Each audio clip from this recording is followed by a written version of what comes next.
Assalamualaikum warahmatullahi wabarakatuh. Perkenalkan, nama saya Desi Aulia Haryanti. Di sini saya akan menjelaskan materi tentang konsep kombinasi perusahaan. Kombinasi perusahaan adalah penggabungan dua atau lebih perusahaan menjadi satu entitas.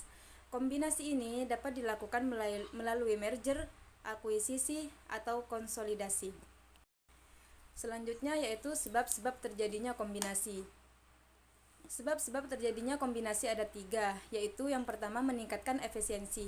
Kombinasi perusahaan dapat memungkinkan perusahaan untuk menghemat biaya dengan menggabungkan operasi, mengurangi duplikasi dan memanfaatkan skala ekonomi. Yang kedua yaitu memperluas pasar. Kombinasi perusahaan dapat memungkinkan perusahaan untuk memasuki pasar baru, menjangkau pelanggan baru dan memperluas bisnis mereka.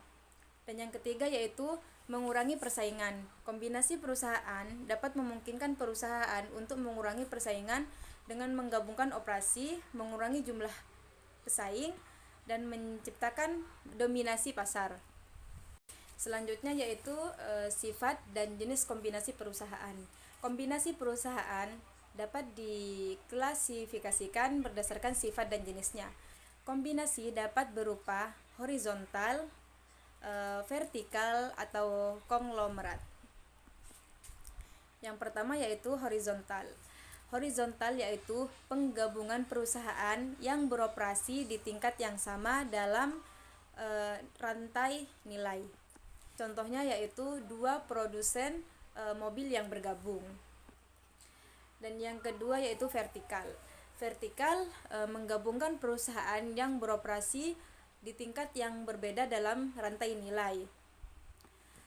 Contohnya yaitu produsen mobil yang bergabung dengan pemasok suku cadang. Yang ketiga yaitu konglomerat. Konglomerat yaitu penggabungan perusahaan yang beroperasi di berbagai industri yang tidak terkait. Contohnya yaitu perusahaan minyak yang bergabung dengan perusahaan teknologi. Selanjutnya yaitu bentuk lain dari kombinasi perusahaan.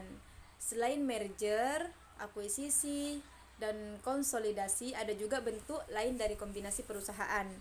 Beberapa contohnya adalah joint venture dan aliansi strategis. Baik, di sini saya akan menjelaskan joint venture. Dua atau lebih perusahaan membentuk entitas baru yang dimiliki secara bersama-sama. Kalau aliansi strategis yaitu dua atau lebih perusahaan bekerja sama untuk mencapai tujuan bersama, tetapi tidak membentuk entitas baru. Selanjutnya yaitu keuntungan kombinasi perusahaan. Kombinasi perusahaan dapat memberikan banyak keuntungan, termasuk peningkatan efisiensi, akses ke pasar baru, dan pengurangan persaingan. Efisiensi yaitu menggabungkan operasi dan mengurangi duplikasi, dapat menghemat biaya dan meningkatkan efisiensi. Yang kedua yaitu akses pasar. Akses pasar yaitu menjangkau pelanggan baru dan memperluas jangkauan bisnis ke pasar baru.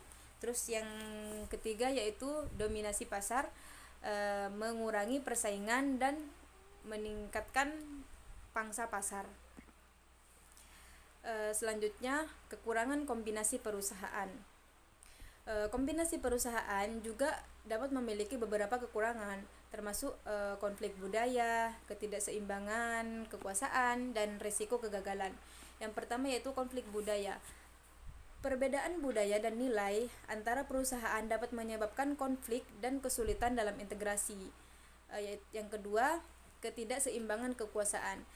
Salah satu perusahaan mungkin memiliki lebih banyak pengaruh atau kendali daripada yang lain, yang dapat menyebabkan ketidakseimbangan kekuasaan. Yang ketiga yaitu resiko kegagalan. Proses integrasi dapat rumit dan memakan waktu, dan kombinasi perusahaan dapat gagal jika tidak dikelola dengan baik. Selanjutnya yaitu proses pelaksanaan kombinasi perusahaan. Pelaksanaan kombinasi perusahaan merupakan proses yang kompleks dan melibatkan berbagai langkah, mulai dari due diligence hingga integrasi pasca merger. Yang pertama yaitu due diligence. Due diligence yaitu menganalisis perusahaan target untuk menilai kesehatan keuangan, operasi dan potensi resiko. Dan yang kedua yaitu negosiasi. Negosiasi yaitu membahas syarat dan ketentuan kombinasi seperti harga, struktur kepemilikan, dan tanggal efektif. Yang ketiga yaitu dokumen legal. Menyiapkan dan meninjau dokumen legal seperti perjanjian merger dan dokumen pengungkapan. Yang keempat yaitu integrasi. Penggabungan operasi, sistem dan budaya dari kedua perusahaan untuk menciptakan entitas baru yang terintegrasi. Yang kelima yaitu pelaksanaan. Pelaksanaan yaitu menyelesaikan semua proses legal dan administrasi yang diperlukan untuk menyelesaikan kombinasi. Dan yang terakhir yaitu kesimpulan dan rekomendasi. Kombinasi perusahaan dapat menjadi strategi yang efektif untuk pertumbuhan dan peningkatan efisiensi, tetapi juga memiliki risiko dan tantangan. Pertimbangan yang matang dan pelaksanaan yang terstruktur diperlukan untuk keberhasilan kombinasi perusahaan. Di sini ada 3. Yang pertama yaitu analisis. Analisis yaitu lakukan analisis yang komprehensif sebelum memutuskan untuk melakukan kombinasi. Yang kedua perencanaan.